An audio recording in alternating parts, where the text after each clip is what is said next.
You will be fine. Today is also yesterday's same class going to continue. We will focus on Jain Dharma to finish it in first phase. In second phase, we will start the other some philosophy in the same time. You know, बहुत सारे philosopher हुए, उन्होंने अपने अपने सिद्धांत दिए और वो ऐसे कुछ क्वेश्चंस आते हैं. नास्तिकवाद कौन था, कर्मवादी कौन था, आजीवक संप्रदाय क्या था, नहीं भौतिकवादी कौन थे, इसकी स्थापना किसने की, ऐसे कुछ क्वेश्चंस हैं. In that respect, I would like to be say, firstly discuss Jain Dharma, because of half of the part of Jain Dharma has been finished, and the rest of half we have to discuss. Okay? Thank you very much. Listen carefully.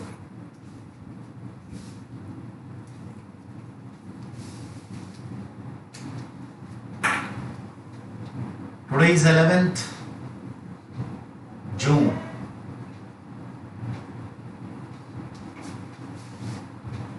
GS Foundation class, and subject is history,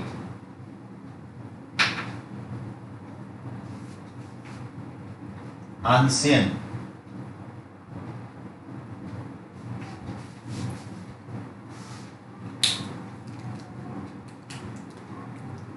Topic: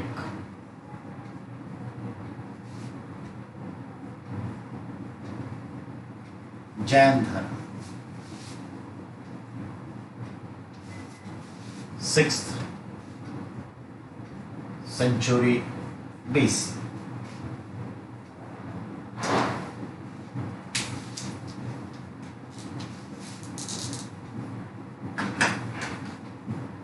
Founder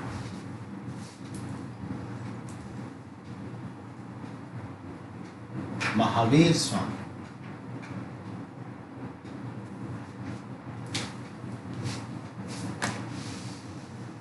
Listen, जैसा कि आज 11th of June है, 1866 में Allahabad high court की स्थापना हुई थी. Allahabad high court की स्थापना हो चुकी थी और after 2 years later this high court was actually established at Agra. So 2 years later in 1868 it was transferred to Allahabad. So this is called the Allahabad High Court. It was firstly established at Agra in 1866. Okay, चलिए जून का हम कल कर देंगे, जून के सारे current affairs में कर देंगे. Let's start. महावीर स्वामी के संदर्भ में मैंने आपसे आधी से ज्यादा बात बता दी थी, उनका जो वर्क प्रोग्रेस था बता दिया था. अब हमें जैन धर्म की फिलॉसफी पर, टीचिंग पर, बिलीव्स पर बात करनी है. जैन धर्म का दर्शन क्या है, उनका विश्वास क्या है, ठीक है, उनका दर्शन, उनका विश्वास और जो कुछ भी उनके धर्म से रिलेटेड फिलॉसफी डेवलप हुई. Listen first. जैन धर्म परम अहिंसावादी है, believe in extreme non violence. यानी वो ये कहता है कि मन से, वचन से, कर्म से हर स्तर पर किसी भी प्रकार की हिंसा नहीं हो. और इनके हिंसा में है कि आप ऐसी वाणी ना बोलें, ऐसे वचन, ऐसे कर्तव्य, ऐसे कार्य और ऐसे विचार भी ना लाएं जिससे किसी को तनाव होता है, स्ट्रेस होता है, तकलीफ होती है. बात समझाइए. Extreme non violence. वो जीवन को सिर्फ इंसान नहीं, जानवर नहीं, पशु पक्षी ही नहीं, पेड़ पौधों में बायोटिक और एबायोटिक हर चीज में देखते हैं. चींटी तक के लिए वो बहुत ख्याल रखते हैं, क्योंकि वो उसी आत्मा को मानते हैं जो हर जगह विद्वान है और जीवन देता है. तो वो आत्मा की एकता पर बल देता है. जैन धर्म कहता है ये पूरी कायनात 25 प्रकार के द्रव्यों से बनी है. there are 25 types of elements, substance, like in our मोजेल का पीरियोडिक टेबल। हाँ, उस टाइम में यही था। और 26वां तत्व है सोल, आत्मा, जो पुरुष है, बाकी स्त्री है। तो अंक के सिद्धांत पर जैन धर्म आगे बढ़ा, कहीं ना कहीं से सांख्य दर्शन से जोड़ा जाता है। और याद रहे, बताया था ना, षड दर्शन, सांख्य, योग, न्याय, वैशेषिक, नहीं, उत्तर मीमांसा, पूर्व मीमांसा। तो सांख्य दर्शन से कहीं ना कहीं रिलेट करता है जैन धर्म, ध्यान में रखना। तो ध्यान में रखना है, जैन धर्म का एक विश्वास क्या है? एक्सट्रीम नॉन वायलेंस, विचारों में भी किसी के लिए नहीं। एक पॉइंट क्लियर। अब आपसे सवाल जो बनता है, ये देखिए, बौद्ध धर्म और जैन धर्म की इस बिलीफ सिस्टम को कंपेयर करते हुए पढ़िए। बौद्ध धर्म नॉन वायलेंस में बिलीव करता है और ये एक्सट्रीम नॉन वायलेंस। ये सवाल है, अंतर है। महात्मा बुद्ध क्या कहते हैं? You have not become the cause of death of any animal, any bio. किसी जीव की हत्या का तुम कारण नहीं बनोगे, पर जीव खा सकते हो अगर कोई पड़ोस दिया है तो। ये क्या कहते हैं? सोचना भी नहीं हिंसा का, वैचारिक हिंसा का भी नहीं सोचना है। तो दोनों में फर्क है, ये सवाल आ चुका है, गौर से पढ़िएगा, कभी भी किताब से पढ़िएगा तो। दूसरा, कर्मवादी, बिलीव इन ड्यूटीज, दोनों बराबर है, दोनों कर्मवादी है, ठीक है। नास्तिक, बिल्कुल दोनों धर्म नास्तिक है, जैन और बौद्ध। कैसे? Both are not believing in Vedas that it is written and instructed by the God. ये दोनों ये मानकर चलते हैं कि ये कोई दैवीय रचना नहीं है। ऐसा नहीं है कि वेद को नहीं मानते, उपनिषद पढ़ के ही तो आए, वेद पढ़ के ही तो आए। वेदों को यह नहीं मानते कि ये देवताओं ने लिखे हैं, उन्हीं का इंस्ट्रक्शन है, मानना ही पड़ेगा, ये बात नहीं मानते। तो नास्तिक, दोनों नास्तिक है। बौद्ध धर्म क्या है? क्या कहता है? ईश्वर नहीं है, अनिश्वरवादी। जैन धर्म कहता है ईश्वर है। तो ये बिलीव इन गॉडिज्म, ये थिस्ट है, यानी ईश्वर में विश्वास करता है जैन धर्म। हाउ? ये कहता है ईश्वर तो है, लेकिन ये पराशक्तिमान नहीं है। He is not most powerful. There are more powerful things apart from this gods and this god is under that.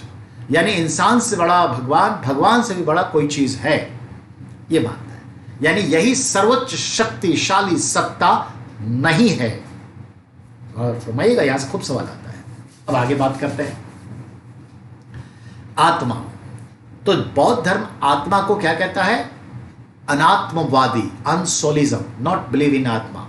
ये कहता है आत्मा है और मृत्यु के बाद ये आत्मा एक ऐसी जगह चला जाता है जहां पर वो विराजमान रहता है, वो शक्ति, वो पुंज। और जब कोई रूप लेना होता है तो यह आत्मा फिर उसमें आ जाता है, यानी आत्मा है। तो जैन धर्म के विश्वास के अनुसार आत्मा होती है। और आत्मा कहां रहती है?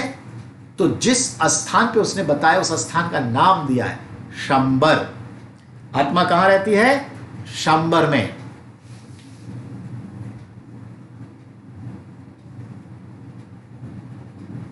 शंबर नाम की जगह पर आत्मा का निवास है, ऐसा जैन धर्म मानते हैं। तो नास्तिक है, सिमिलर है ना, एक ईश्वरवादी, और वो का मतलब बौद्ध धर्म अनिश्वरवादी। ये आत्मा को मानता है आत्मवादी, वो अनात्मवादी। ये भाग्य को नहीं मानता, वो भी भाग्य को नहीं मानता। दोनों कर्मवादी, कर्म को मानता है। ये नॉन वायलेंस एक्सट्रीम, वो नॉन वायलेंस सिंपल। तो तीन जगहों पर अंतर भी है, याद रखिए। पुनर्जन्म, both are believe in rebirth, but Bauddh dharma is called rebirth is cause of our karma. कर्म के चक्र को रोक दो, रीबर्थ नहीं होगा।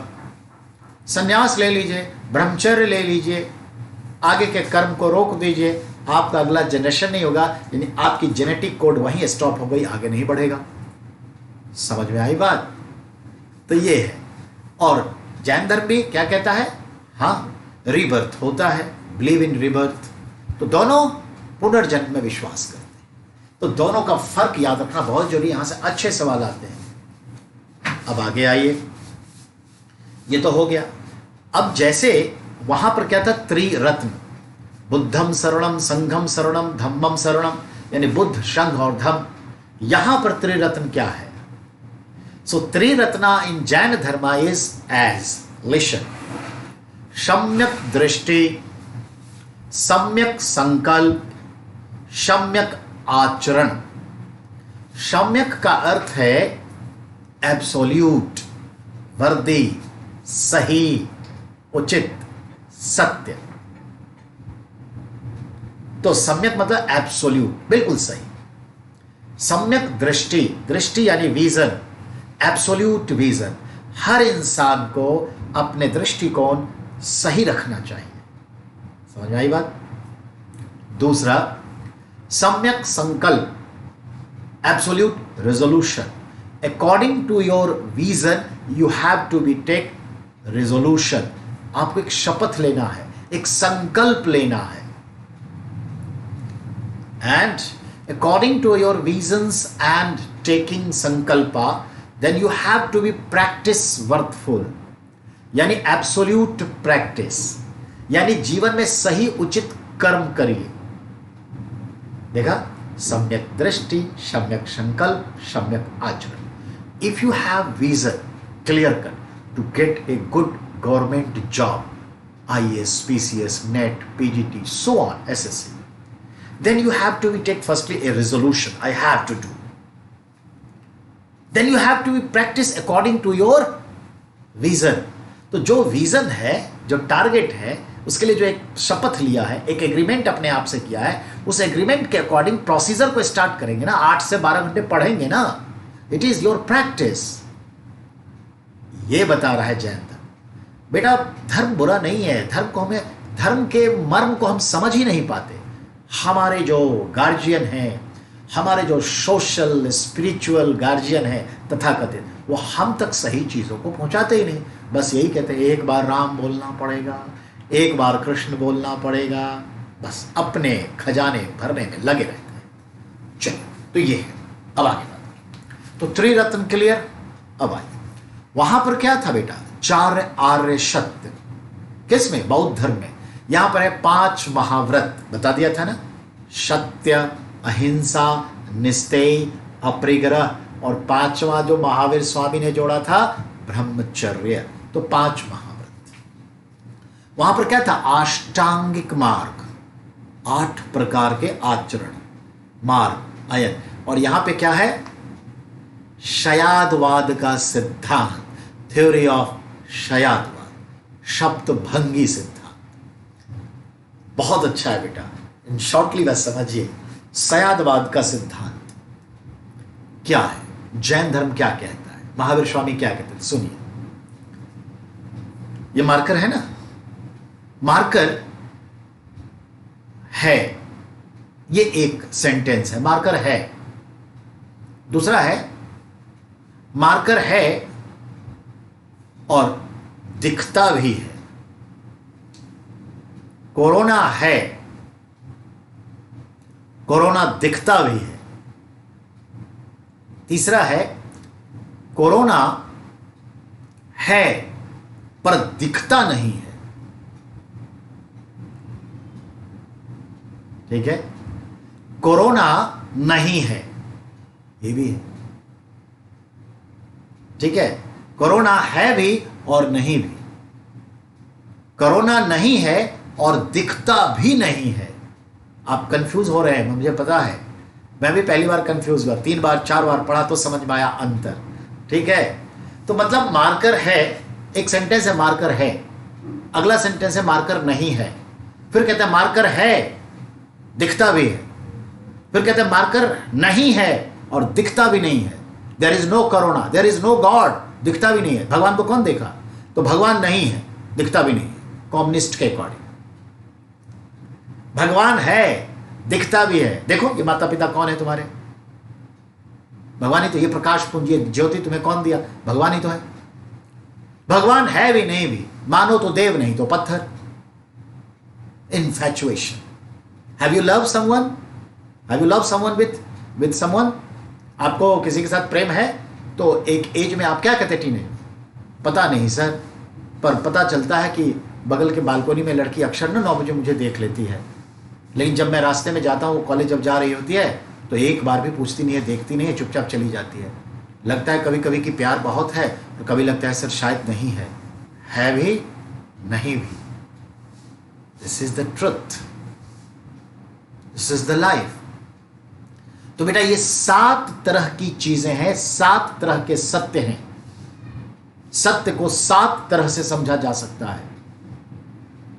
ये चीजें, ये मायने रखते हैं। तो याद रखिएगा, जैन धर्म इस तरह की बात करे, इसको कहते हैं शयादवाद का सिद्धांत। सत्य के 7 रूप की बात करता है वो। तो ये भी आपका जैन धर्म। ठीक है, तो लिटरेचर पे बात हो गई, इनके फिलॉसफी पे आप आ गए, इनके बिलीव्स पे आ गए। तो ये चीज है। तो ये जैन धर्म के संदर्भ में 24 तीर्थंकरों की बात हो गई, महावीर स्वामी के संदर्भ में बात हुई। ठीक है, अब है जैन धर्म के डिवीजन।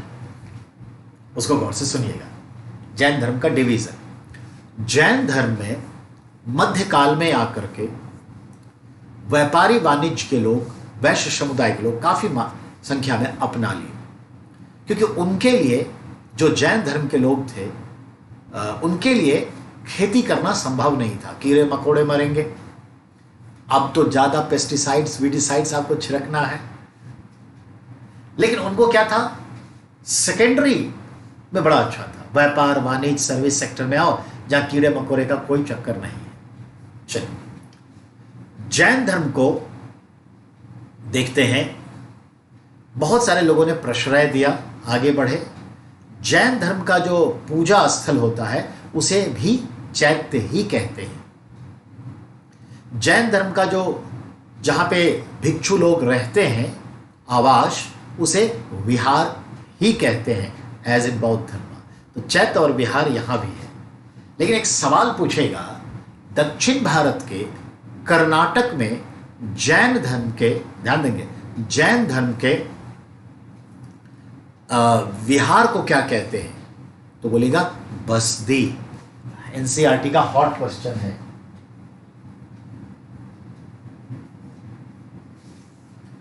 जैन धर्म के, समझ आ रही है हमारी बात? जैन धर्म के कर्नाटक में विहार को क्या कहते हैं? बसदी। इंग्लिश में भी यही वर्ड है, बसदी कहते हैं। ठीक है, अब आइए अगले पॉइंट पर। अब अगला पॉइंट क्या है? तो जैन धर्म में क्या होता है, बाल भिक्षुओं को कटाने पड़ते थे। बाल भिक्षुओं को कटाने पड़ते थे, और बाल कटाने नहीं पड़ते, एक्चुअली एक एक बाल को नोचा जाता था।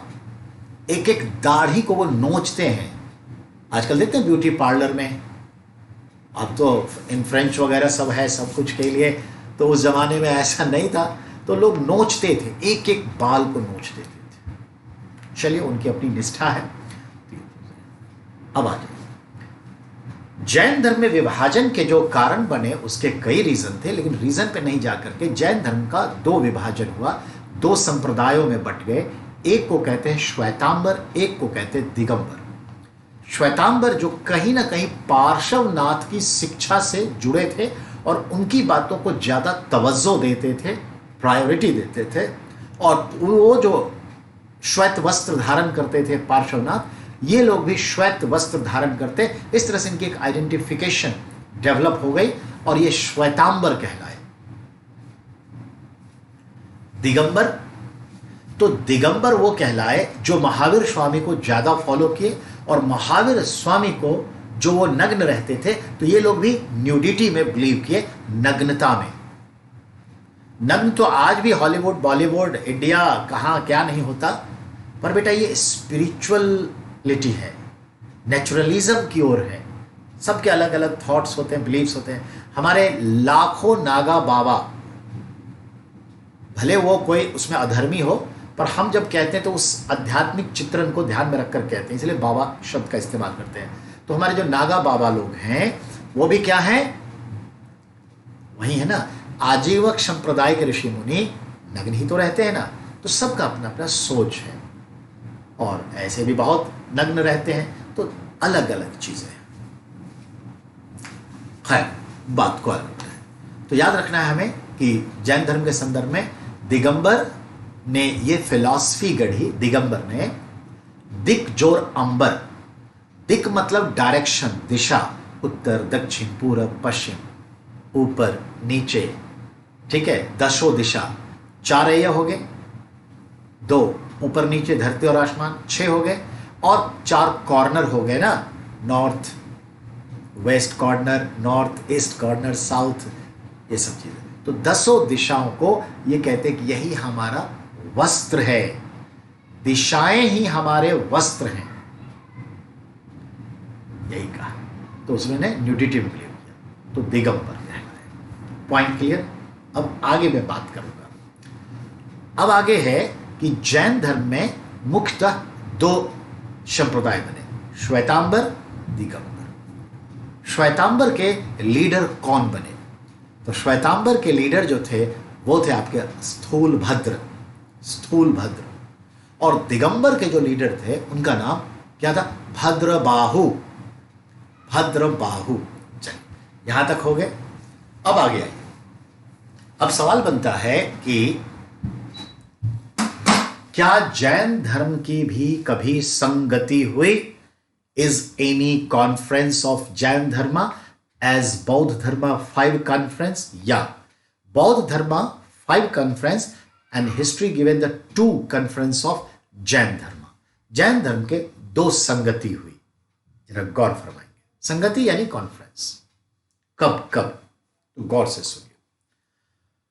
इनकी मृत्यु तो 468 बीसी में हो गई पावापुरी में। ठीक, अब आइए, याद रखना है जैन धर्म के 24 तीर्थकरों में से 22 तीर्थकरों की मृत्यु, 22 की मृत्यु, लास्ट 22, फर्स्ट सेकेंड को छोड़ के लास्ट 22 तीर्थकरों की मृत्यु एक ही स्थान पर हुई, वहीं पर जाके वो अपना शरीर को त्याग दिए संधारा संलेखना से। वो कौन सा है? शमेध शिखर, पारसनाथ पहाड़ी, आज गिरिडीह बिहार में, यानी नालंदा। गिरिडीह जो है झारखंड के बॉर्डर पे, तो झारखंड कह लीजिए। तो ये चीज, पॉइंट क्लियर। अब आइए 2 संगति। संगति पहला, ध्यान से सुनेंगे। मौर्य साम्राज्य का समय है, चंद्रगुप्त मौर्य शासन में है, जो मौर्य साम्राज्य का फाउंडर है। ठीक है, इसके समय में यह माना जाता है कि 301, कहीं 300 लिख देता है, 300 एडी के आसपास, sorry not AD, BC, 300 BC के आसपास मगध की राजधानी पाटलिपुत्र में, मगध की राजधानी पाटलिपुत्र में प्रथम जैन धर्म संगति आयोजित की गई। ऑर्गेनाइजर या sponsor was Chandragupta Maurya at Patliputra. What happened? It was chaired by Jain Acharya Bhadrabahu. तो इसकी अध्यक्षता जैन आचार्य भद्रबाहु ने की। There was number of issues discussed and finally divided in 2 parts Jain धर्म। One is Shwetambar under the leadership of Sthulbhadra. Second become Digambar under the leadership of Bhadrabahu. Point clear? Actually what happened that time? कहते हैं मगध में 12 वर्ष तक लगातार सूखा अकाल पड़ा। A continuously 12 years long famine in Magad region. Even begging भी नहीं मिलती, भिक्षा भी नहीं मिलती इन भिक्षुओं को। जैसे कोरोना में देखते हैं क्या हालात हो गए, तो ऐसा हुआ। श्वेतांबर ने श्वेत वस्त्र धारण किया और वो यहीं रह गए, और दिगंबर जो थे उन्होंने कहा कि ये जगह अब छोड़नी पड़ेगी। और दिगंबर जो साधु लोग थे जैन धर्म के, they left the North India and go to South India. तो दिगंबर लोग इन 12 वर्ष के अकालों में डिसाइड किया कि उत्तर भारत में तो अकाल है, दक्षिण भारत चला जाए, सरवाइव तो करनी पड़ेगी ना। आर्यंस भी तो सेंट्रल एशिया से इंडिया आए, आज भी सीरिया के लोग लाखों की संख्या में यूरोप चले गए, कश्मीर के लोग सरवाइव करने के लिए भारत के दूसरे हिस्से में आ गए, भारत के कश्मीरी लोग। ऐसा होता है ना, सरवाइव करने के लिए ही ना हमारे लाखों करोड़ों ये मजदूर कोरोना में अपने गांव गए हैं, सरवाइव। तो 12 वर्ष के अकाल में दिगंबर लोग साउथ इंडिया चले गए, नग्नता में बिलीव किए, भद्रबाहु उनके गुरु थे, और वो अंग और उपांग जो पुस्तक थी आगम वो भी लेके गए, उसी में खो गया था। यहां तक हो गई बात। चलिए अब ध्यान देंगे। Chandragupta Maurya adopted Digambar Jain Dharma and Bhadrabahu become a spiritual guru of Chandragupta Maurya। तो चंद्रगुप्त मौर्य के आध्यात्मिक गुरु भद्रबाहु बने, याद रखिएगा इसी सेमिनार में। तो चलिए सेमिनार की बात हो गई, अब यहीं पे थोड़ा लिंक कर दो। भद्रबाहु और चंद्रगुप्त मौर्य दोनों दक्षिण भारत जाएंगे, तो याद रखिएगा कब, यही ना, कब। तो याद रखना है चंद्रगुप्त मौर्य ने मगध साम्राज्य की गद्दी का त्याग करके अपने गुरु, याद है ना कौन, चाणक्य से आज्ञा प्राप्त करके और अपने भद्रबाहु गुरु के साथ इस धर्म को अपनाकर चले गए दक्षिण भारत।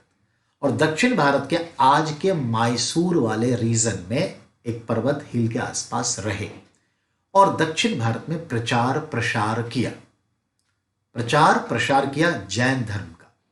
और वहीं पर एक पर्वत है, वहीं पर वो शंथारा यानी इच्छा मृत्यु को प्राप्त की, भद्रबाहु भी और हमारे चंद्रगुप्त मौर्य भी, गुरु और चेला दोनों।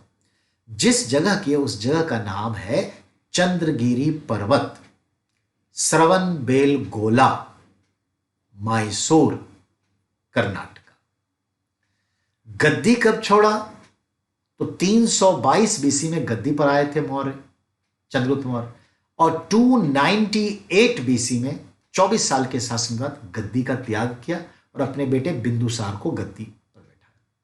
और वहां जो गए तो डेथ कब किए, 295 बीसी में डेथ किए चंद्रगुप्त मौर्य। उसी से एसोसिएट करता है वहां पे श्रवणबेलगोला में एक जैन साधु गोमतेश्वर की प्रतिमा, जिसे क्या कहा जाता है, बाहुबली। चलिए 57 फीट हाइट का है, तो ये ध्यान में रखना। दूसरी संगति 512 एडी मैत्रक वंश के राजा के छत्र छाया में वल्लभी गुजरात में हुआ। हर्षवर्धन की बेटी की शादी मैत्रक वंश में गुजरात में हुई थी, और मैत्रक वंश के राजा का नाम नहीं आता, पर मैत्रक वंश ने ऑर्गेनाइज किया 512 में सेकेंड जैन संगति एट वल्लभी गुजरात। वल्लभी शिक्षा का बहुत बड़ा केंद्र था, it was a education centre Vallabhi, तो याद रखिएगा। तो जैन धर्म की किताबों का अंतिम संकलन कब और कहां, मैत्रक वंश के समय, वल्लभी 512। The lastly codifications या codifying of the Jain books Agams at Vallabhi 512। ये याद रखिएगा। तो जैन धर्म के अंडरस्टैंडिंग समझ में आ गई होगी। अब जरा देखें जैन धर्म में कुछ अंडरस्टैंडिंग की चीजें बची है, तो देखते हैं क्या है। ठीक है, कुछ बचा है एक्स्ट्रा, तो देखते हैं हम। पार्श्वनाथ के बारे में सारी बात हो गई बेटा, 4 महाव्रत और 5वां महाव्रत भी हो गया। महावीर स्वामी का जन्म मृत्यु सब हो गया। ठीक है, महावीर की पत्नी यशोदा, ये भी बात हो गई। महावीर स्वामी का एक भाई भी था नंदीवर्धन, पर कोई लेना देना नहीं है। गृह त्याग वगैरह के भी बारे में हो गया। मृत्यु भी हो गई, कहाँ मृत्यु प्राप्त हुआ, क्या हुआ। ठीक है, त्रिरत्न की भी जिक्र हो गया, और ये भी बताए थे कि जैन धर्म में ज्ञान प्राप्ति को कैवल्य कहते हैं, तो कैवलीन कहलाए, और डेथ को जो है मोक्ष के संदर्भ में देखें तो निर्वाण कहते हैं। ये भी बात हो गई है। सम्यक ज्ञान, सम्यक श्रद्धा, आचरण, ये भी हो गया। संबर नाम का जगह की बात हो गई। श्वेतांबर भी हो गए, दिगंबर भी हो गए, और शयादवाद का सिद्धांत, 5 महाव्रत, ये भी बात हो गया। त्रिरत्न की थ्योरी, बुक्स आगम के बारे में, लैंग्वेज ऑफ प्रीचिंग हो गया। और जो किताब है उनका 12 अंग और 14 उपांग, याद रखिएगा। जो आगम किताब है that is divided in 2 part, 12 अंगा एंड 14 उपांगा, ये चीजें। अब ये भी बात हो गई, ठीक है। हाँ, 3-4 छुटपुट बातें बड़ी अच्छी है, गौर से सुनिएगा। एक तो ये, जैन धर्म का सबसे प्रमुख तीर्थ स्थल कौन सा है? The most holy place of Jain धर्म, it is Sammed Shikhar, Parasnath hills, Giridih, Jharkhand at present. Because 24 में से 22 तीर्थकर including Mahavir Swami and Parshvanath get santhara at this place. There is a सर्प मंदिर, जल मंदिर नोन एज सर्प मंदिर, सांप का मंदिर है। चलिए, ये पॉइंट हो गया, तो याद रखना। दिलवारा टेम्पल जो है जैनियों का एक मंदिर है, माउंट आबू, सिरोही डिस्ट्रिक्ट, राजस्थान में, वो इंपॉर्टेंट है। वस्तुपाल तेजपाल नाम के 2 मंत्री थे, भाई थे, चालुक्य राजा के दरबार में। उन्होंने अपनी श्रद्धा से जैन धर्म अपनाया और ये जैनियों का बड़ा मंदिर बनवाया। और वहां लगभग छोटे बड़े 1000 मंदिर हैं, पिद्दी से मंदिर से लेकर महान। मार्बल्स के वर्क के लिए, जालीनुमा वर्क्स के लिए जाना जाता है। Dilwara temple, mount Abu, Rajasthan, Sirohi district. फिर गोमतेश्वर की प्रतिमा जो है, जैसे मैंने कहा, श्रवण बेलगोला में, जिसमें हर 12 वर्ष के बाद महामस्तकाभिषेक दूध से नहाया जाता है। 2018 में हुआ था, 2020 में होगा, वो भी एक इंपॉर्टेंट है। और भी बहुत जगह है जहां जहां इंपॉर्टेंट। कार्ले का चैत्य नासिक में है, जो जैन धर्म से जुड़ा है, कार्ले का चैत्य नासिक में, तो वो भी एक इंपॉर्टेंट है। ठीक है, तो ये देखा आपने, नालंदा, राजगृह, ये सब इंपॉर्टेंट प्लेस है। ठीक है, अगला जो आपका है इसके संदर्भ में, और हाँ, जैन धर्म में कौन सी देवी की पूजा होती है? तो most important deity of Jain धर्म इज मां सरस्वती। बट उन्हें मां सरस्वती नहीं कहते जैन धर्म वाले, मालूम है क्या कहते हैं? वाग देवी। हॉट क्वेश्चन है, याद रखिएगा, वाग देवी। वाग मतलब वचन, यानी विद्या, विद्या की देवी। तो वाग देवी कहते हैं मां सरस्वती को। Listen carefully. जो हमारा ज्ञानपीठ अवार्ड है ना, हिंदी क्षेत्र का सबसे बड़ा अवार्ड ज्ञानपीठ अवार्ड, तो ये साहित्य का, या हिंदी का तो नहीं बोलेंगे, साहित्य का सबसे बड़ा अवार्ड ज्ञानपीठ अवार्ड है, जो भारत सरकार देती है। उसको जब इंग्लिश में लिखते हैं तो जनपीठ, जे लिख देते हैं, जनपीठ अवार्ड। हिंदी में ज्ञानपीठ बोला जाएगा, ज्ञानपीठ अवार्ड। तो ज्ञानपीठ अवार्ड जब जिसे दिया जाता है, ठीक है, के बिरला फाउंडेशन के थ्रू, तो उनको एक वाग देवी की प्रतिमा दी जाती है, और शॉल और पैसे।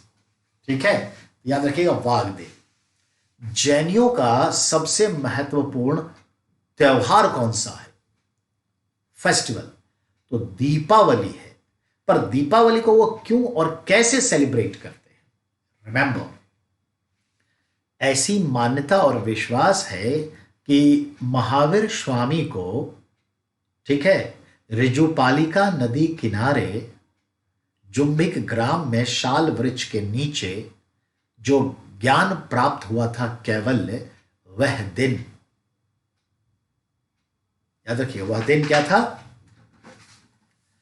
कार्तिक मास की अमावस्या थी। क्या था? कार्तिक मंथ होता है ना हिंदू कैलेंडर में, कार्तिक मास की अमावस्या थी, नो मून, डार्क नाइट। और याद रहे, कार्तिक मास की अमावस्या को ही हम और आप दीपावली मनाते हैं। तो that is the kaivalya day of Mahavir Swami. So Jain धर्मा's most important festival is Deepawali in respect of his kaivalya. याद रखिएगा, ठीक है। अगला जो कुछ है 5 महाव्रत। हाँ, जैन धर्म जो है, कहते हैं जीवन में कुछ पाप भी होते हैं। ये 18 प्रकार के पाप की चर्चा करते हैं। 24 तीर्थकर, 2 संप्रदाय, गौर फरमाइएगा, 2 संगति, 18 पाप, 5 महाव्रत, 7 सत्य के रूप, शयादवाद, त्रिरत्न, नहीं, बुक 2 तरह के मिलकर के, अंग और उपांग। तो ये सब चीजों को नंबर के हिसाब से ध्यान में रखिए, तो याद रखिए। 18 पाप, बहुत अच्छा है। राग, द्वेष, इच्छा, कामना, वासना, ईर्ष्या, ये सब क्या माने जाते हैं? पाप माने जाते हैं। ये सब होना नहीं चाहिए मनुष्य में। ठीक है, चलिए और आगे देखो कुछ।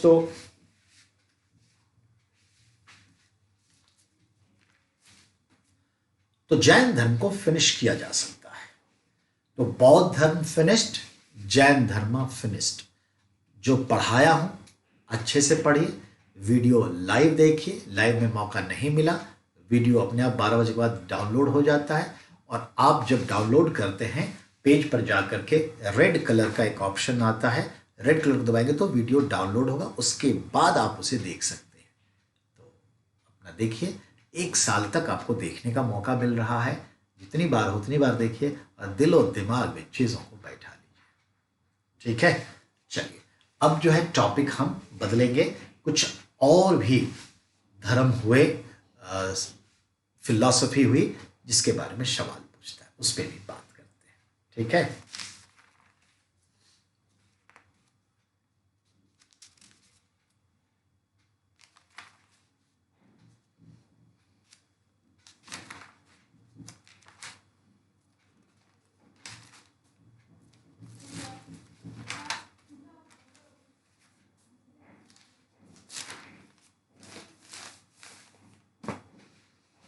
ध्यान से सुनिए। उसी समय में बौद्ध और जैन धर्म के अलावे अन्य कुछ विचारधाराएं लोगों के सामने में आई, फिलॉसफी आई, जो एक बड़े धर्म के रूप में तो विकसित नहीं हुआ, पर बहुत ही महत्वपूर्ण था। जीवन को संचालित करने के अलग अलग नजरिए को दिखाता है। और इस तरह से देखा जाए तो हम देखते हैं बौद्ध धर्म से पूर्ववर्ती धार्मिक समुदाय, यानी बौद्ध धर्म जब अस्तित्व में आया उससे ठीक पहले बहुत सारी फिलॉसफी, लाइफ के दर्शन चल रहे थे। लोग अपने अपने ढंग से जो है उसको व्याख्या कर रहे थे। तो ऐसे में देखिए, एक संप्रदाय है और उसके संस्थापक कौन है, यानी देयर इज ए फिलोसॉफिकल, ठीक है, रिलीजन्स एंड देयर फाउंडर। तो एक है आजीवक संप्रदाय। देखिए, आजीवक संप्रदाय भाग्य को मानता है, लक को रिकॉग्नाइज करता है। और इसके जो संस्थापक थे मखलीपुत्र गौशाल। ठीक है, कौन थे? मखलीपुत्र गौशाल। एक्चुअली मखली नाम के व्यक्ति के पुत्र थे और गौशाला में पैदा हुए थे। तो मखलीपुत्र गौशाल। बेटा, उस समय में भी तो बहुत सारे लोग थे ना जो पशुपालन करते थे। तो पशुपालन करते थे तो वहीं रहते थे, तो गौशाला में रहते, गौशाला में बच्चे का जन्म हुआ। जैसे हमारे ईसा मसीह का जन्म बैथलेहम यानी पशुओं के बारे में जन्म हुआ। बारे मतलब जगह, ये चीज है। याद रखना है, आजीवक संप्रदाय भाग्यवादी था, भाग्य को मानता था, नियति को मानता था, और इसके प्रवर्तक मखलीपुत्र गौशाल हुए। ठीक है, तो ये बड़े अच्छे से कहते हैं नियतिवादी। और क्या कहते हैं वो मखलीपुत्र गौशाल? बहुत प्यार से कहते हैं, जैसे कि एक गेंद है रस्सी का, और फिर इस रस्सी को खोलिए, धीरे धीरे गेंद छोटा होता जाएगा, रस्सी निकलती जाएगी और गेंद समाप्त। प्याज है, उसके एक एक शेल्स को, छिलके को निकालिए, लास्ट में कुछ बचेगा नहीं। आइसक्रीम है, हाथ में रख लीजिए, मेल्ट करता जाएगा, कुछ बचेगा नहीं। ऐसे ही जीवन है, जन्म लेने के बाद मृत्यु की प्रक्रिया शुरू हो जाती है। हर चीज नियति के हिसाब से होता है, हर चीज तय है।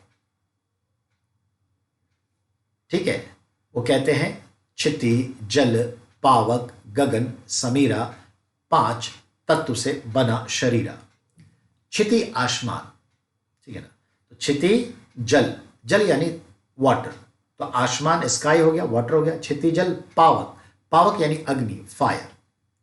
गगन समीरा, ये चीज है। तो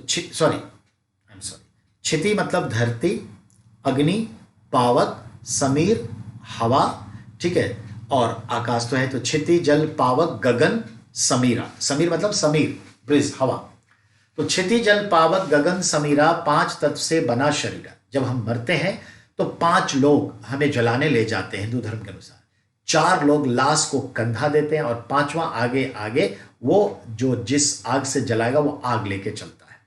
और जलने के बाद ये 5 चीजें प्रकृति में अपने आप जगह पर चली जाती है और प्रकृति का संतुलन बन जाता है। और हर चीज नियति के हिसाब से होता है। आप चाह के भी कुछ भी परिवर्तित नहीं कर सकते। देखा जाए तो आपने बहुत कुछ किया, लेकिन कोई ना कोई कारण ऐसा आ जाता है कि आप फिर वहीं के वहीं हो जाते हैं। यानी इंसान की मूल चीजें नहीं बदल रही हैं, ये कहने का तात्पर्य। ठीक है, तो चलिए दूसरा है उच्छेदवादी। उच्छेदवादी का संदर्भ है भौतिकवादी, बिलीव इन कंज्यूमरिज्म। इनके जो थे फाउंडर अजीत केश कंबली, अजीत केश कंबली उच्छेदवाद या भौतिकवाद, कंज्यूमरिज्म, ये कहते हैं जीवन जब तक है तुम हो, जीवन के चले जाने के बाद तुम्हारा अस्तित्व नहीं है। जीवन को अच्छे से जी लो, सुख से जी लो, खाओ पियो ऐश करो मित्रों। यानी तुम कर्ज लेके भी जी लो, कर्ज के बाद तुम मर गए तो कोई पूछने वाला नहीं है। तुम बिल्कुल विजय माल्या हो, नीरव मोदी हो, मेहुल चौकसी बन जाओ, कोई फर्क नहीं पड़ता मृत्यु के बाद। इस तरह के हैं, ठीक है। जब तक जीविते कर्ज लेके धृत पीवते, वो कहते हैं जब तक जो कर्जा लेके भी घी पी लियो, मतलब कि लोगों का हिसाब किताब लगा के भी अपना काम कर लो, ये कहते हैं। मतलब कि मरने के बाद कहीं कुछ नहीं होता, पाप मोह मोरालिटी इन सब का कोई चक्कर नहीं है, ऐसा वो कहना चाहते हैं। उसके बाद घोर अक्रियावादी। सक्रिय मतलब एक्टिव, जैसे मैं एक्टिव हूं, अब नहीं चल रहा है तो कहीं तो ऑनलाइन में हूं, कहीं कुछ हो रहा है, बच्चों को सहायता मिल रही है, हमारा भी परिवार चल रहा है, तो क्या है, कुछ ना कुछ सक्रिय है, एक्टिव तो है ना। और कोई गए भगवान क्या हो गया, ऐसा तो नहीं होता, कोरोना मन नहीं लग रहा, ये नहीं कर रहा, नहीं करेंगे तो मन ही नहीं कर रहा है, क्या करे, कुछ होगा नहीं होगा, इसी में पड़े हुए हैं। उसको कहते हैं इनएक्टिव, नहीं अनएक्टिव, इनएक्टिव भी कह रहे, इनएक्टिव कह लीजिए, अक्रियावादी। तो ऐसे घोर अक्रिय, एक्सट्रीम नॉन एक्टिव, वो है पूरन कश्यप। पूरन कश्यप कहते हैं अजगर करे न चाकरी, पंछी करे न काम, दास मलुका कह गए सबके दाता।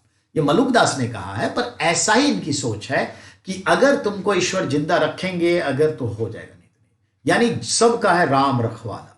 तो वो घोर क्रियावादी है, जो होगा होगा, देखा जाएगा, ये चीज है। चौथे हैं नियतिवादी। नियतिवादी कहते हैं पकुद कच्चायन। नियतिवादी या नियतिवाद के फाउंडर हैं पकुद कच्चायन, बहुत पहुंचे हुए थे। ये महावीर स्वामी और गौतम बुद्ध के कंटेम्पररी और काउंटर पार्ट भी थे। फिर एक आए संदेहवादी, जो हर चीजों को संदेह के नजरिए से देखता है। एवरीथिंग जो भी वो देखता है, देयर आर सम सस्पिशन।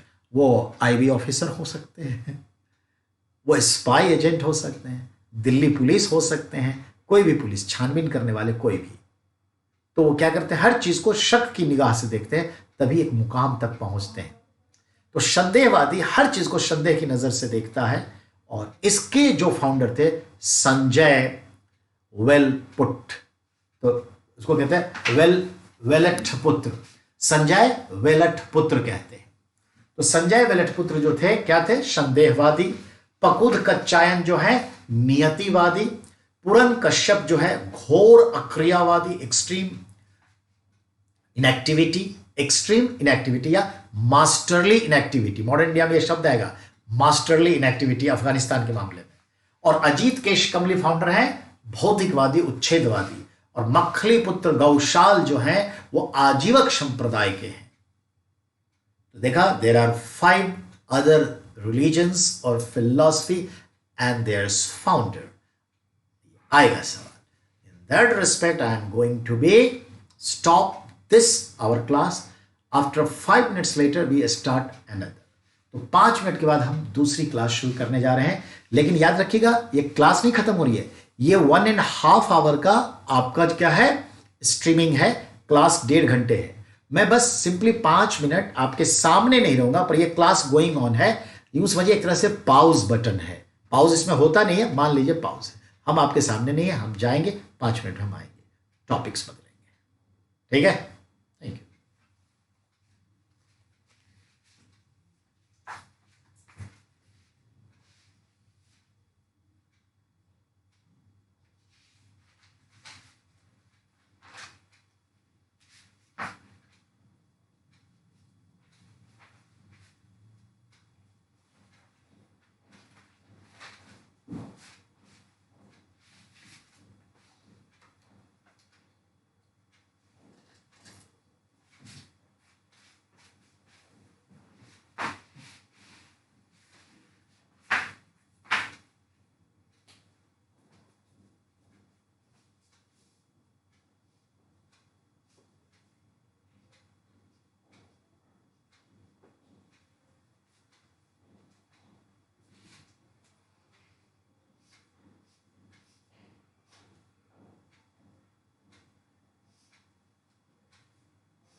जल्दी से लेके आइएगा।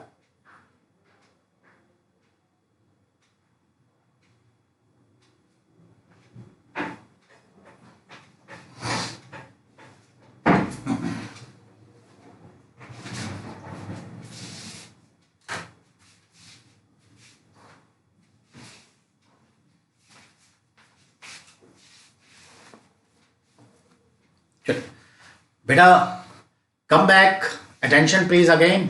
शुरुआत करते हैं।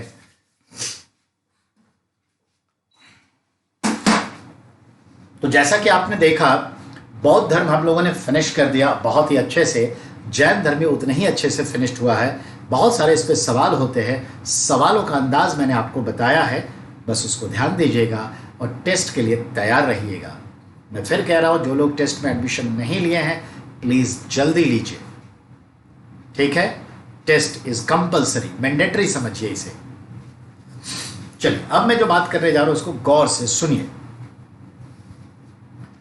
जैसे बौद्ध धर्म हो गया, जैन धर्म हो गया, तो थोड़ा सा ब्राह्मण धर्म, और ब्राह्मण धर्म के तहत ही शैव धर्म और वैष्णव, कहते हैं ना शैव और वैष्णव, उसके बारे में थोड़ी जानकारी लेंगे, ठीक है। और जो विष्णु के 10 अवतार हैं, शिव के 18 अवतार माने गए हैं, उनके बारे में थोड़ी जानकारी लेंगे और सवाल के दायरे में आगे बढ़ेंगे। सवाल के दायरे में गौर से सुनते जाइए। ब्राह्मण धर्म जिसे कहते हैं उसे ही आप वैदिक धर्म कहते हैं, उसी को आप सनातन धर्म कहते हैं। सनातन धर्म यानी ब्राह्मण धर्म यानी वैदिक धर्म, तीनों का मतलब एक। ब्राह्मण धर्म का साहित्य क्या है जिस पर उनका धार्मिक आधार है, तो उनके साहित्य में है वेद,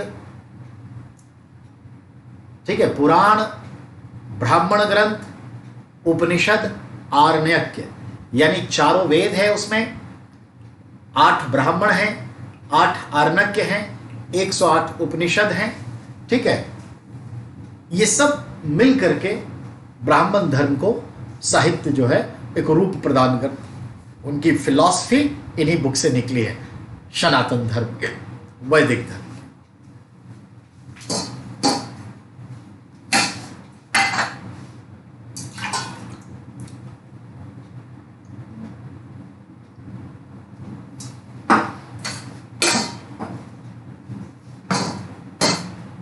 सॉरी, अब आ गया।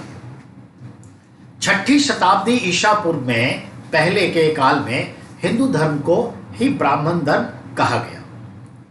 अब है ब्राह्मण धर्म के अनुसार यज्ञ जो है, यज्ञ, अग्नि कुंड जहां पे यज्ञ करते हैं, यज्ञ को क्या कहा गया है? अग्नि देवता माना गया है और इसे देवताओं का मुख कहा गया है। The fire pit known as yagya kund, it is consider the mouth of god, ईश्वर का मुख माना गया है। इसलिए आप ईश्वर के मुख में क्या देते हैं? धूप, तांबूल, पान, मखाना, नारियल, घी, मिठाई, हवन सामग्री, तुलसी, तिल, जौ, चावल, अक्षत, ये सब देते हैं ना बेटा। तो आप किसको दे रहे हैं? गौर फरमाइए, किसको दे रहे हैं? भगवान को। तो देवता का मुख, माउथ माना गया है यज्ञ को। समझ में आई? कुछ ऐसी दवा है हम अपने इलाज के लिए खाते हैं, कोई खा नहीं सकता तो इंजेक्ट किया जाता है। कोई खाने और इंजेक्शन से डरता है तो उसे मलहम के रूप में लेप लगाया जाता है। बात को समझिए मैं क्या कह रहा हूं, लेप लगाया जाता है। और बेटा जो इनसे भी मुश्किल होती है एलर्जी मान लें, तो उसे एसेंस एरोमा दिया जाता है, किसी को म्यूजिक से ट्रीटमेंट दिया जाता है, किसी को स्पर्श से ट्रीटमेंट दिया जाता है, किसी को लेपन विधि से दिया जाता है। कोरोना के लिए आप साबुन से हाथ धोते हैं, दवाई निगलने वाला खाते हैं, ओडोमास मच्छर ना काटे बीमार ना पड़े वो लेप लगाते हैं, सनस्क्रीन लगाते हैं। Variety of methods to healing your problem, खाने से, लगाने से, श्वास में। देखते हैं जो मच्छर मारने वाली दवा है ऑल आउट वगैरह क्या है, एसेंस ही तो है। ऐसे ही बेटा आपको मानना पड़ेगा, बड़ा वैज्ञानिक तरीके से सोचना पड़ेगा। तो याद रखिएगा देवताओं का मुख है और जो चीज उसमें डालते हैं वो जलने के साथ वो जो एरोमा डेवलप होता है वो हमारे आसपास के वातावरण को शुद्ध करता है, एनवायरमेंट को क्लीन करता है, बैक्टीरिया किलिंग, वायरस किलिंग है। और जो शंख बजाते हैं उससे जो वेव्स डेवलप होता है, साउंड वेव्स, वो किलिंग ऑफ बैक्टीरिया माना गया है। तो purification of our environment through this yagya. तो चलिए ठीक है आगे। यज्ञ जब करते थे तो क्या मांगते थे? पुत्र प्राप्ति हो, प्रतिष्ठा प्राप्ति हो, वैभव हो, धन हो, पशु हो, युद्ध में विजयी हो। आज क्या मांगते हैं? युद्ध में विजयी हो मांगते हैं या क्या मांगते हैं? एग्जाम क्लियर हो, यही तो है। उस जमाने में सर्वाइवल ऑफ द फिटेस्ट था और युद्ध जो है जीवन का एक अंग था। युद्ध नहीं लड़ोगे तो तुम्हें कोई मार देगा, नहीं तो तुम किसी को मार करके अपने जीवन को सुरक्षित करो। अब समझ में आई? तो यह याद है कि अगर आप ये नौकरी नहीं लोगे तो कोई और ले लेगा और वो सभ्यता के दौर में आगे निकल जाएगा और आप पीछे छूट जाओ। आज भी हम पशु के जगह पे कार मांगते हैं, फ्लैट मांगते हैं, प्लॉट मांगते हैं, शादी अच्छे घराने में हो, अच्छी बीवी हो, अच्छा पति मिले, ये मांगते हैं, पैसे वाला मिले, अच्छे आचरण वाला हो, केयर अबाउट हो, ये चीज़ है। और आज भी हम पुत्र पुत्री संतान की कामना तो करते हैं, सही है। अगला है वैष्णव धर्म को ही आगे चल करके क्या कहा गया? भागवत धर्म।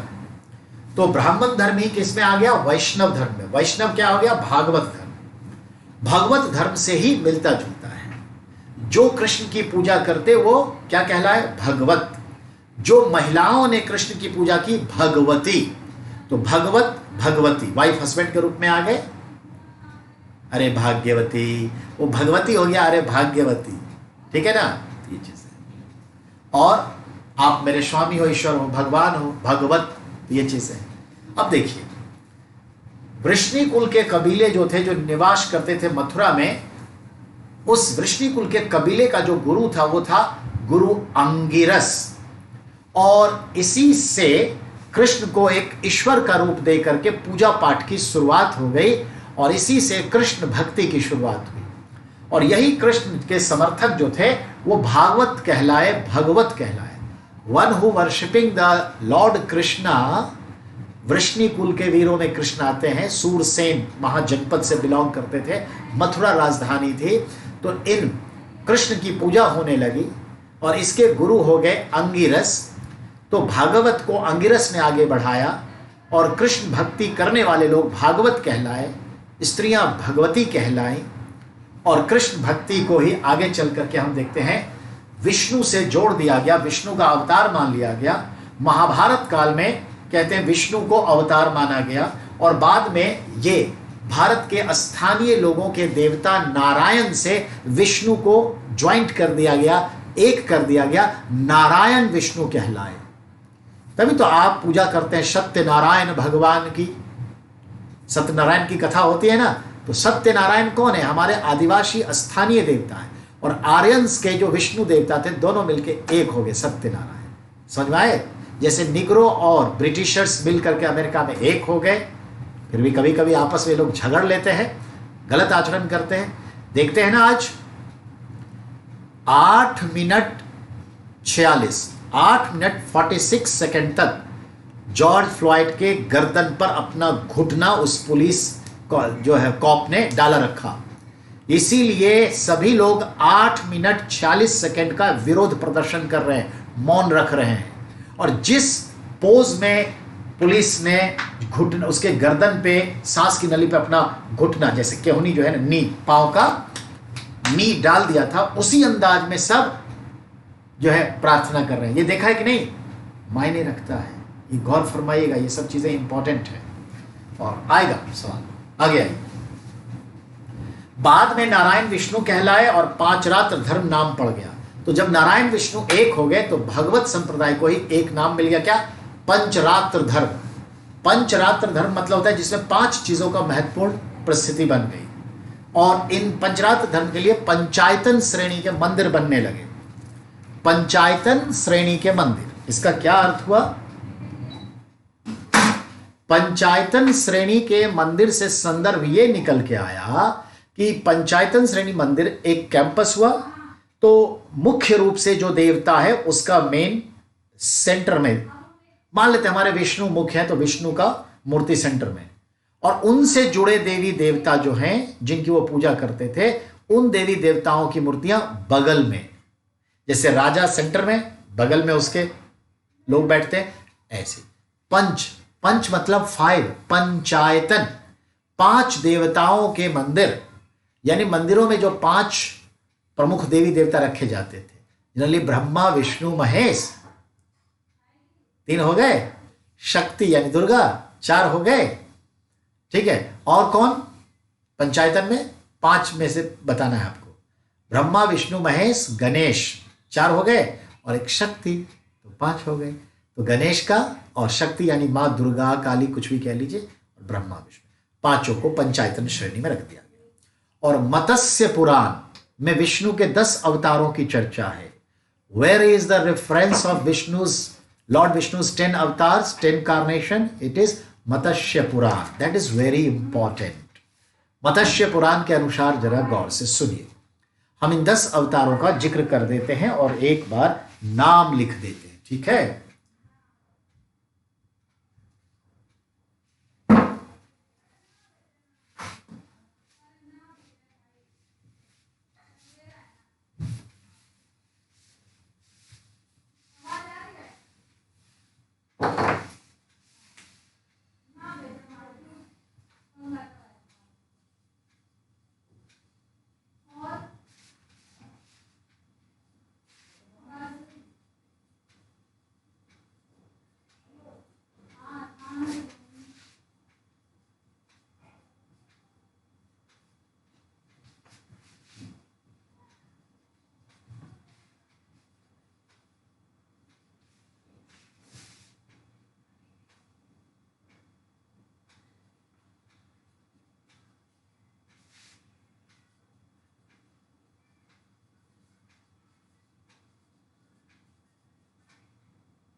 इस तरह से मैं आपको लिख देता हूं बेटा, जिसको आप आराम से याद कर सकते हैं, ठीक है।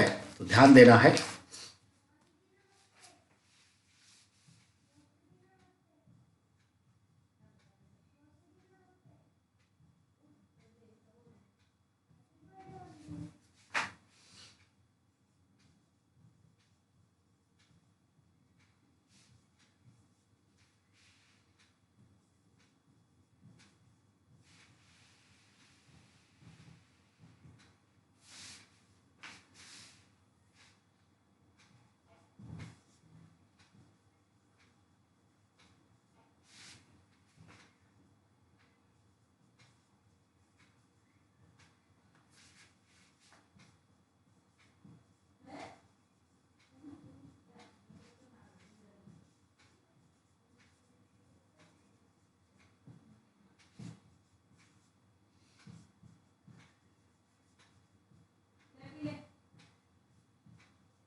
ये 10 अवतार हैं बेटा।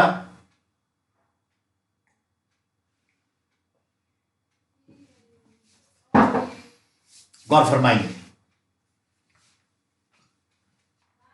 According to Matsya Puran, where there are reference of Lord Vishnu's all 10 avatar as sequentially, the first is मत्स्य अवतार। मत्स्य का मतलब होता है मछली, मीन। ऐसा विश्वास है कि बाढ़ आ जाने से इस धरती पर जलमग्न हो जाने से सारा धरती पर जो है घर बार सब डूब गया, और एक राजा था जिसका नाम था वैवस्वत मनु।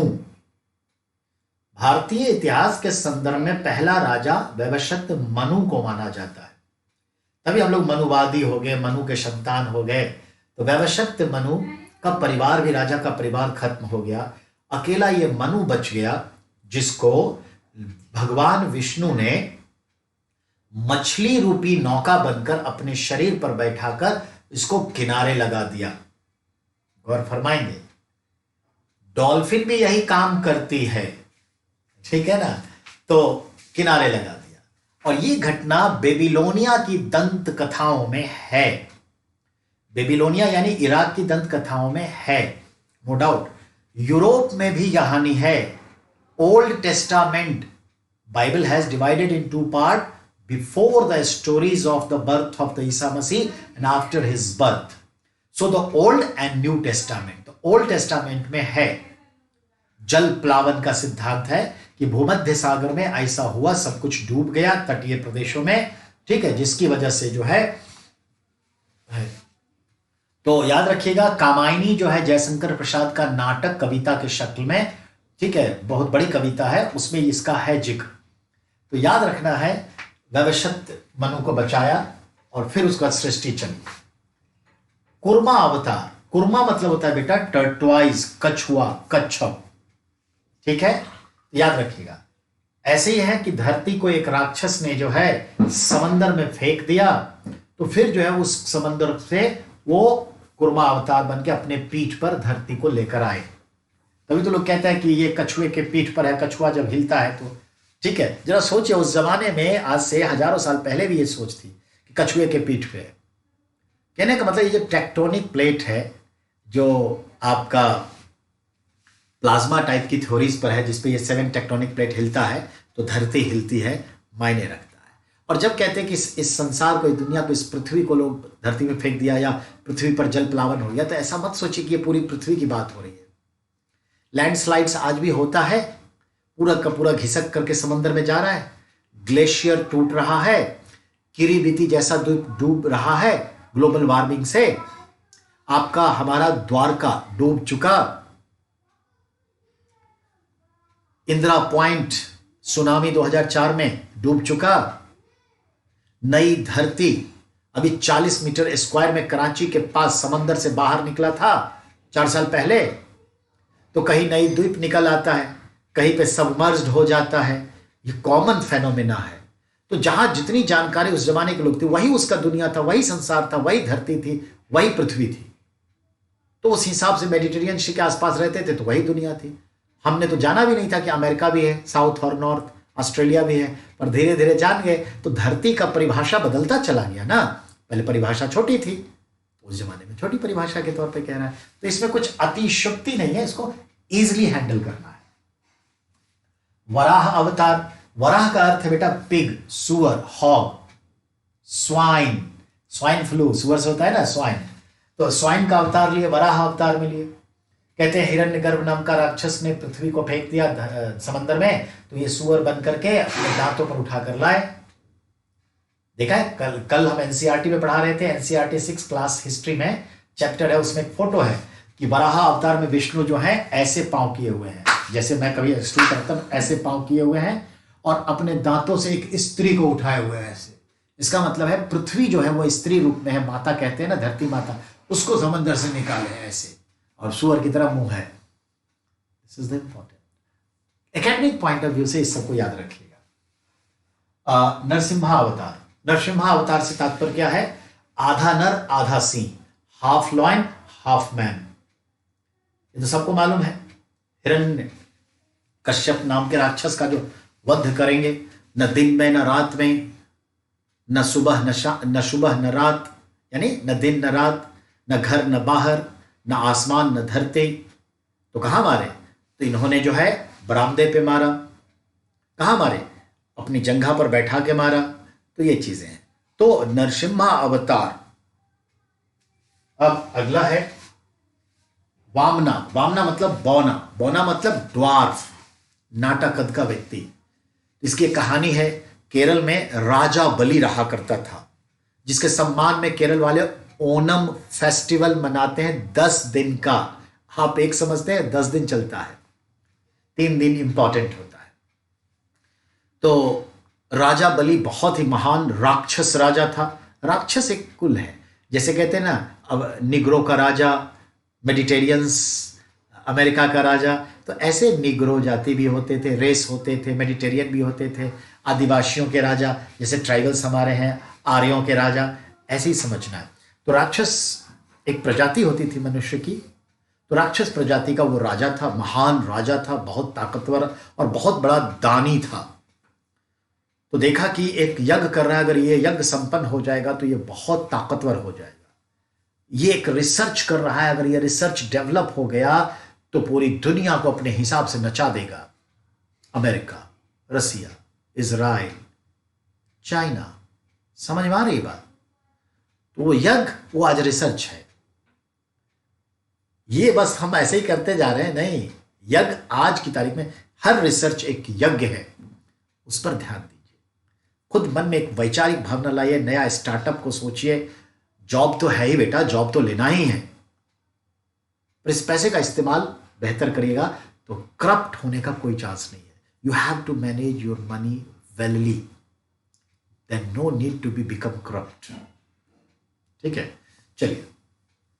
तो कहने का मतलब है कि राजा बलि बहुत बड़ा दानी था। ये यज्ञ अगर संपन्न कर लेता तो मुश्किल हो जाती। तो भगवान ने कोशिश करी कि क्या करूं, तो विष्णु ने एक नाटे ब्राह्मण का रूप धारण किया और कहा कि मैं ब्राह्मण हूं, कुछ दान चाहता हूं, भिक्षा चाहता हूं।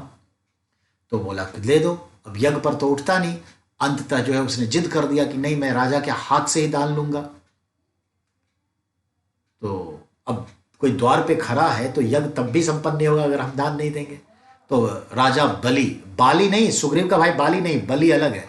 बलि उठकर आए और कहा, और वो भाफ लिया कि ये कोई सामान्य पुरुष नहीं है, सामान्य ब्राह्मण नहीं है। तो बोला कि हमें 3 कदम धरती चाहिए। उन्होंने कहा कि मैं समझ गया आप सामान्य पुरुष तो है नहीं, पर आप जो भी हैं, पर आप आए हैं, ब्राह्मण हैं, मैं आपको दिया 3 कदम धरती। तो उस वामन ने 3 कदम में, पहले कदम में आसमान को नाप लिया, दूसरे कदम में इस धरती को नाप लिया, और तीसरे कदम में नापने ही जा रहा था कि बलि ने कहा, क्षमा प्रभु, तीसरा कदम ना उठाएं, फिर हम कहां जाएंगे, राक्षस लोग कहां रहेंगे। तो ये तीसरा कदम जो है कहते हैं नहीं उठाए। आज चाइना कई कदम उठा चुका है, अफ्रीका तक पहुंच चुका है, एशिया तक पहुंच चुका है, यूरोप की स्थिति को बदतर कर चुका है, अमेरिका के बाजारों में छाप चुका है। समझ रहे हैं? ये कदम है, आज ये वामन के कदम है। समझने की कोशिश करिए। और हर अगला कदम, कभी लद्दाख पे, कभी सिक्किम पे, कभी रशिया के साथ, कभी साउथ चाइना सी, कभी इंडोनेशिया, कभी फिलीपींस, कभी ताइवान। समझ रहे हैं? ये बाली के जो गलत मनोवृत्ति के कदम है, पढ़ने नहीं चाहिए। तो ये है कहानी। उन्हीं राजा बलि की याद में ये लोग ओणम मनाते हैं कि राजा बलि अपने प्रजा को देखने आते हैं और जिसका घर बहुत ही सुंदर होगा उसके घर में दान पुण्य करके जाएंगे। ये इंपॉर्टेंस है। वामना के बाद आया परशुराम। ऐसा राम जो राम के पूर्वज थे और परशु लिए हुए थे। परशु समझते हैं ना, परशु लिए हुए, तो भाला लिए हुए थे, परशु बर्छा। तो ये परशुराम कहते हैं उन्होंने 27 बार क्षत्रियों का नाश किया। और बहुत सारे देखे, पिनाक नाम का उनके पास धनुष था। ये पिनाक नाम का धनुष उनको शिव जी ने दिया था। शिव जी का धनुष पिनाक परशुराम के पास आया और परशुराम ने जो है फिर ये धनुष अन्य को दिया, तो पिनाक। ठीक है, चलिए। गांडीव भी आपको कहानी मालूम ही है। तो ऐसे बहुत सारी चीजें। अब है परशुराम के बाद आया राम। अयोध्या के राम जो हैं, जिनका राम लला विराजमान आजकल उस जगह के लिए नाम है। जिनके लिए हम मंदिर बना रहे हैं फिर से, तो अवतार। कृष्णा अवतार लॉर्ड कृष्णा, बुद्ध को गुप्त काल में अवतार मान लिया गया तो बुद्धा अवतार 9वां, और 10वां अवतार विल बी, होना है। ऐसी मान्यता है कि महाभारत के युद्ध के उपरांत जो अभिमन्यु का बेटा उत्तरा के गर्भ में था, जिसको कृष्ण ने बड़ी मुश्किल से जिंदा किया, अश्वत्थामा के हथियार से बचाया, तो उसका नाम परीक्षित पड़ा, और परीक्षित बहुत महान राजा था। परीक्षित को सांप काट लिया, उससे उसकी मृत्यु हुई, और इस तरह से परीक्षित की मृत्यु से कल युग का आरंभ माना जाता है, क्योंकि सब कुछ परिस्थिति के अनुसार नहीं होगा, जो चाहेंगे वो नहीं होगा, जो भी समझिए बहुत कुछ है। तो परीक्षित के मृत्यु के बाद कलयुग माना जाता है, और ये विश्वास है कि कलयुग में एक बार फिर विष्णु अवतार लेंगे, और उस विष्णु का नाम होगा कल्कि, ठीक है, और वो सफेद घोड़े पर चमचमाती तलवारों के साथ प्रकट होंगे और समस्या का समाधान करेंगे, फिर से नए युग की स्थापना करेंगे। नए युग का संदर्भ है रिवाइवलेंस, ट्रांसफॉर्म करेंगे। ये चीज़ है, पॉइंट समझ में आ गई बात। ये विष्णु के 10 अवतारों की चर्चा है। अब इन 10 अवतारों को देखिए। पहला क्या था? मत्स्य, मछली कहाँ? समंदर, पानी, जीवन वहीं से, अकॉर्डिंग टू डार्विन। नहीं, चलिए, बिना फास्फोरस के जीवन नहीं होता, एमिनो एसिड के जीवन नहीं होता।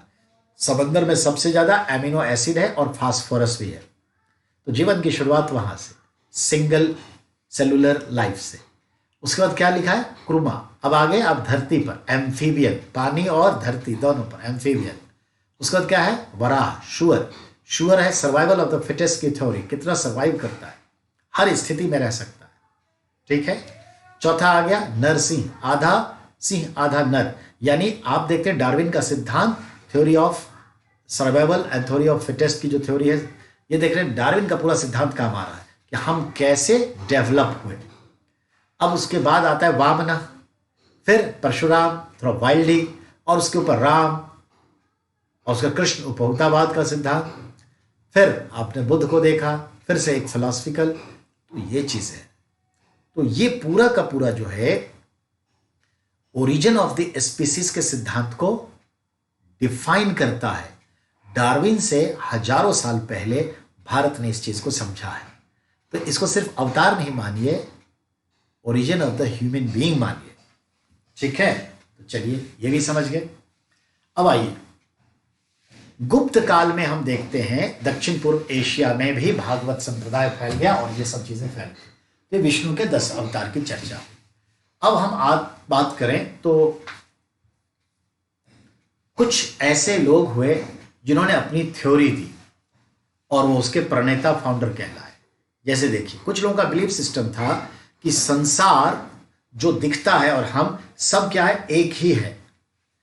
जैसे गेहूं का आटा है ना, गेहूं का आटा लिया तो गेहूं का आटा लेके रोटी बनाई, पराठा बनाया, लच्छा पराठा बनाया, मैगी बनाई, पिज्जा भी बना देते हैं, बिस्किट भी बना देते हैं, समझ रहे हो ना, लापसी भी बना देते हैं, खीर भी, खीर तो नहीं और भी कुछ बना देते हैं। तो गेहूं के आटे से हम बहुत सारी चीजें बनाए, सब अलग अलग दिखता है, लेकिन सब के मूल में क्या है? गेहूं है ना। हाँ, तो ये सब जो है माया है, मूल एक ही है। तो सारा संसार जो वो विराट आत्मा है, उसी के अलग अलग रूप हैं। सुनील सर आपके सामने शिक्षक की भूमिका, ऑनलाइन, ऑफलाइन में अलग सी भूमिका, लेकिन शिक्षक की। सुनील सर जब न्यूज रीड करते हैं अलग भूमिका में, जब फिलॉसफी किसी को दर्शन पढ़ा रहे हैं अलग भूमिका, यही हिस्ट्री, यही पॉलिटी, यही चाइल्ड डेवलपमेंट, पेडागोजी पढ़ाते हैं अलग अलग, पिता के रूप में अलग, दोस्त के रूप में अलग, भाई के रूप में अलग, बेटे के रूप में अलग, सब अलग भूमिका में। नहीं, तो मूल, ये मूल है आत्मा, जो आप में, आपके चेहरे के साथ है, हम में, हमारे चेहरे के साथ है, हमारे स्वभाव के साथ है। तो ऐसे सोचने वाले कुछ महापुरुष हुए जिस कहते हैं कि ये पूरी कायनात अद्वैत है। अ मतलब नहीं, द्वैत मतलब दो, दो नहीं है, एक है।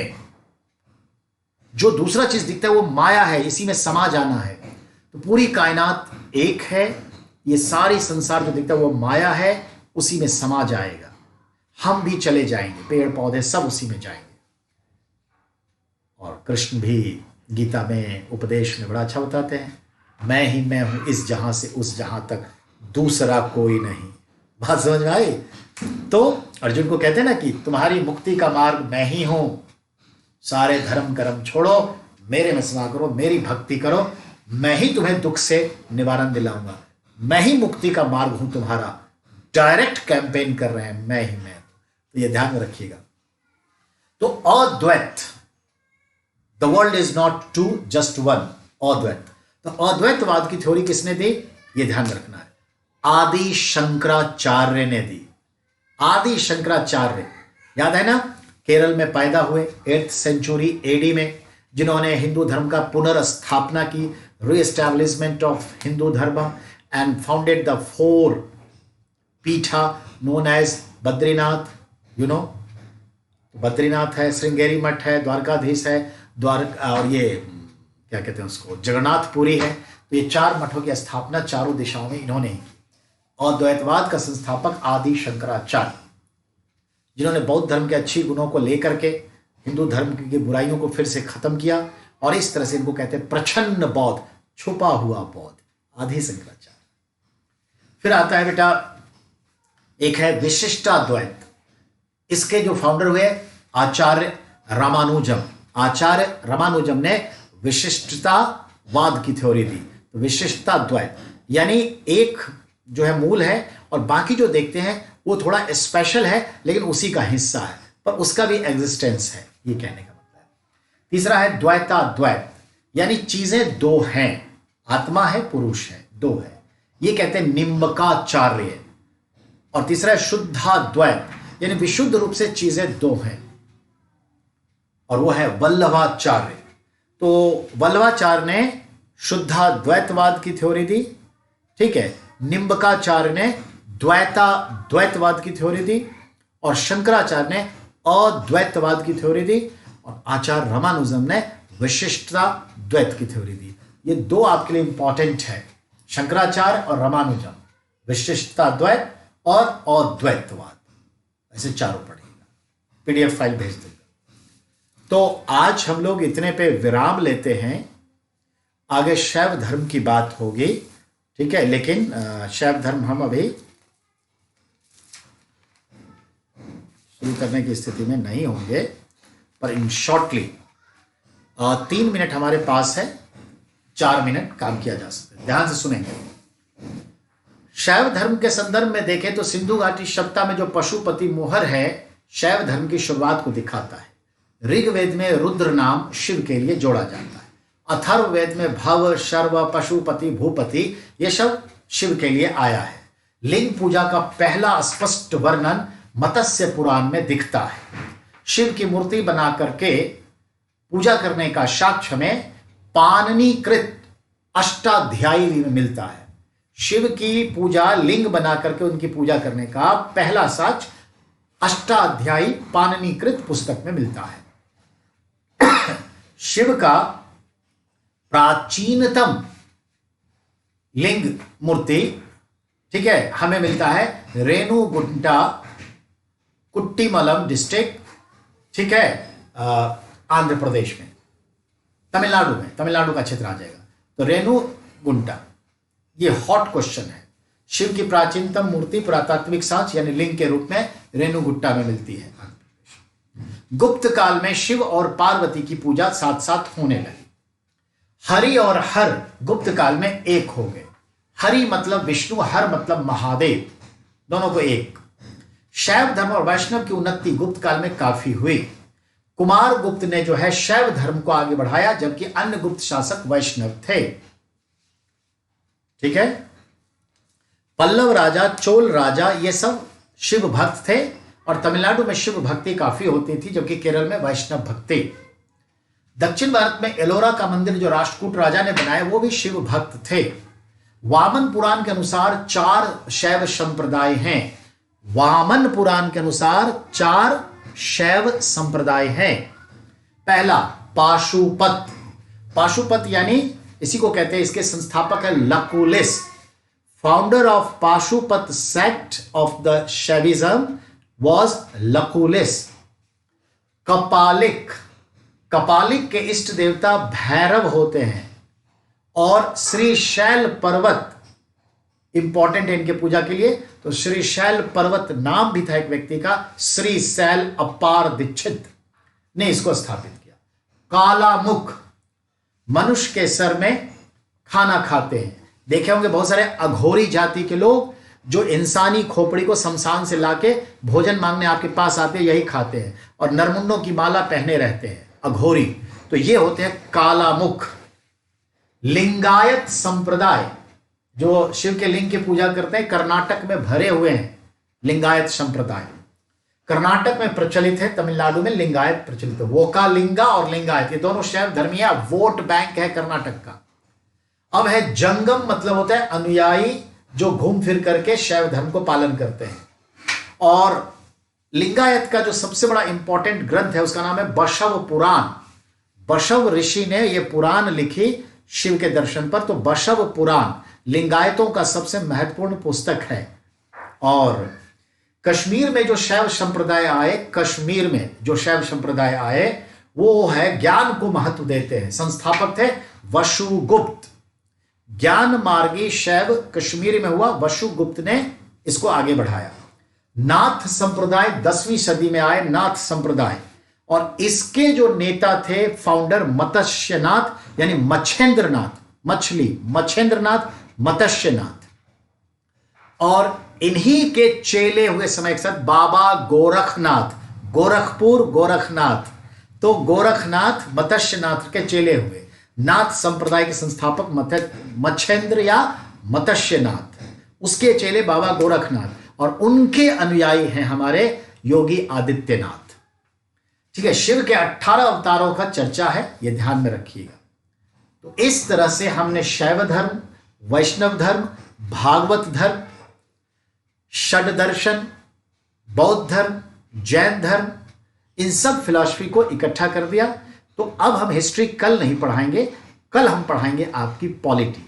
और अगले वीक से आपका मंडे से 3 दिन हिस्ट्री, 2 दिन पॉलिटी को लेकर चलेंगे और करंट अफेयर्स रोज होगा। तो आज के लिए इस क्लास को यहीं विराम दीजिए। अच्छे से तैयारी करिए, टेस्ट अच्छे से दीजिएगा, मार्क्स अच्छे आने चाहिए। Thanks very much.